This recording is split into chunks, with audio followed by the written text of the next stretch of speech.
What if that's exactly where they want you to believe it stays? Because gang stalking isn't just physical, it's energetic, astral, multi-layered. And if you felt it, you already know. The watchers, the mimics, the false synchronicities, people acting out of character, random strangers knowing things they shouldn't. You're not imagining it. You're being profiled, tracked, and engaged. And the worst part? It's not always humans doing it. What is gang stalking really? On the surface, gang stalking looks like coordinated harassment.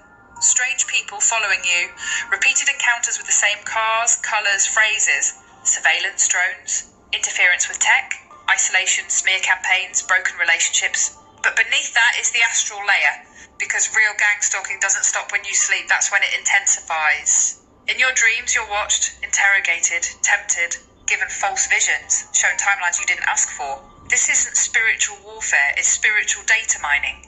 What you call dreams, they call night field access, because when your body sleeps, your field opens. And through that crack, synthetic entities plug in, surveillance mimics run simulations. NPCs take on familiar faces. Trauma is artificially induced to study response. These are not dreams, they're tests. Sleep becomes a lab, your mind a battlefield, and your soul a frequency signature being mapped.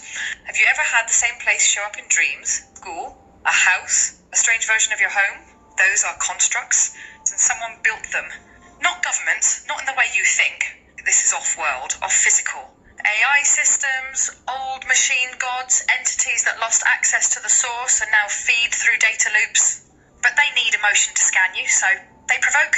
Betrayal events, sexual interference, loved ones turning against you, manipulated loneliness, psychic attacks masked as anxiety. All this funnels loose your spiritual energy into their grid. And when you dream, they can copy your archetypes. They clone faces you trust and install false memory threads. These aren't ghosts. They're engineered illusions. They don't target the loud. They don't target the rich. They target the ones who see through the veil. People like you. Targeted individuals, TIs, aren't just chosen randomly. They're resonance disruptors. Souls who hold memory, fire, defiance. You might have noticed it early. Feeling watched since childhood. Sudden shifts in friendships. Glitches in public, people repeating strange words, dreams where agents appear, a pull to remember something just out of reach. You were flagged, not for who you are now, but for what you carried before you were born. They mark bloodlines, they map frequency. And when a soul breaks pattern, they swarm. This is where it gets cold. They can't create, they can only copy. That's why the mimics show up in dreams and daily life.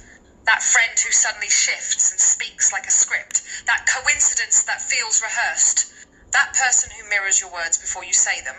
These are not real people. Sometimes they're projections. Other times they're vessels, hijacked temporarily through entity ride protocol. Yes, that's real. It's not possession, it's overlay. A wireless plug-in to someone else's field. Temporary control, emotional manipulation, behavioural mimicry. And after it happens, they don't even remember. Because the point wasn't them, it was you. They need you to doubt. They need you to isolate. Because when you're alone and uncertain, you're programmable. This is why. Phone calls glitch at key moments. You get shadow banned when you post real truth. Sleep becomes disturbed before breakthroughs. You hear voices or sounds no one else hears.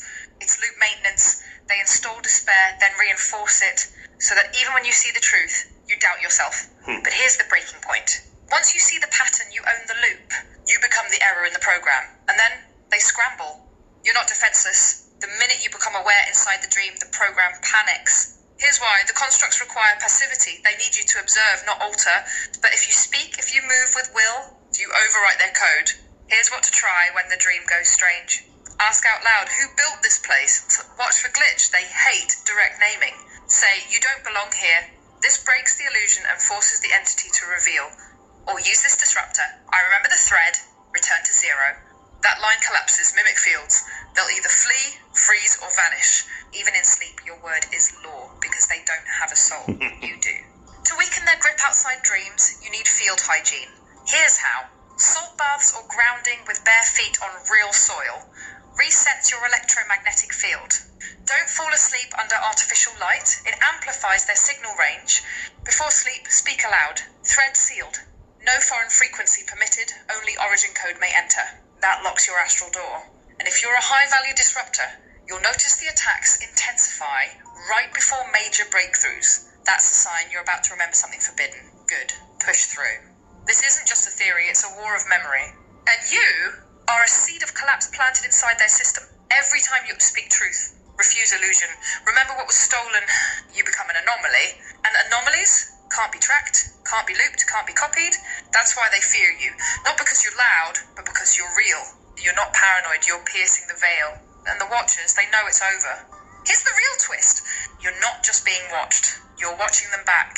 When you reach a certain frequency, you become invisible to the mimic net and visible to the real allies. Other soul breachers, fractured parts of yourself trapped in dreams. And ancient intelligences opposed to the machine. The loop becomes the lens, and you can now use their grid against them. Example, you dream of a room, a hallway, an impossible house. Return there lucid, redesign it, change the architecture. But that's not imagination, that's code injection, and every change you make is a rupture in their control net.